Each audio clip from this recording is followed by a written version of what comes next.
Donc, par rapport à la politique commerciale qui a été définie par la direction de l'entreprise, il va falloir après la décliner non seulement en termes d'action commerciale, mais aussi d'action de communication. Donc il y a un certain nombre de critères à respecter qui vont être liés notamment à des objectifs soit de fidélisation de clients existants, et notamment des clients fidèles, de fidélisation de clients plus versatiles. Donc dans ces cas-là, il va falloir avoir un autre discours puisqu'ils sont bien évidemment attirés aussi par les offres de la concurrence.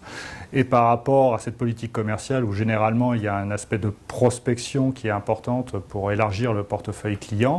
il va falloir là aussi intégrer le fait qu'il va y avoir un certain nombre de discours à tenir pour atteindre ces prospects donc, qui ne connaissent pas forcément votre offre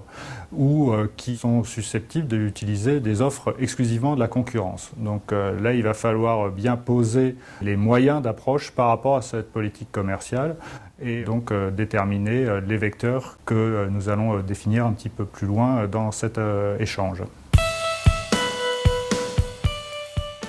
On a eu depuis quelques années une évolution extrêmement sensible du nombre de vecteurs de communication qui peuvent être utilisés par les entreprises et plus spécifiquement en B2B.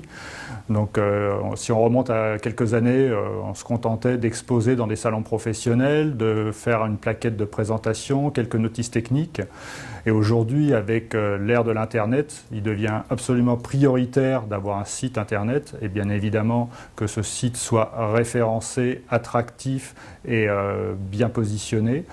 Il faut aussi savoir communiquer autour de ce site Internet. Les visiteurs potentiels ne connaissent pas forcément le nom de votre réseau social et votre objectif en tant qu'entreprise, c'est de faire venir des visiteurs que vous ne connaissez pas encore à ce jour.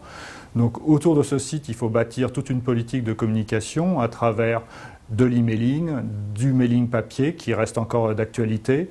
des réseaux sociaux qui sont bien évidemment clés en 2016,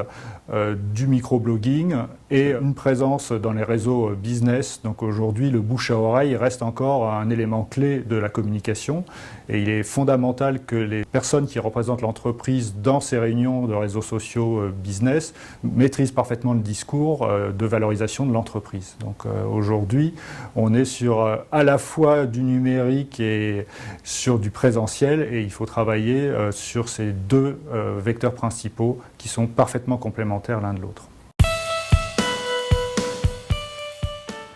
Aujourd'hui, il faut vraiment que l'entreprise se valorise de la meilleure façon qui soit et son discours, quel que soit le vecteur de communication utilisé, va être prioritaire.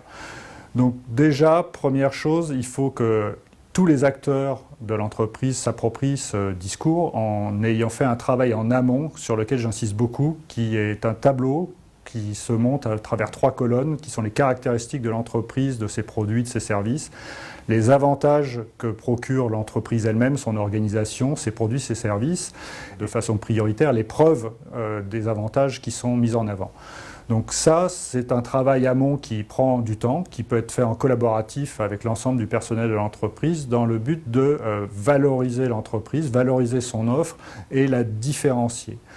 Ensuite, sur la traduction réelle des arguments, il est important de garder en tête un moyen mémotechnique qui est assez simple, qui est le AIDA, donc pour créer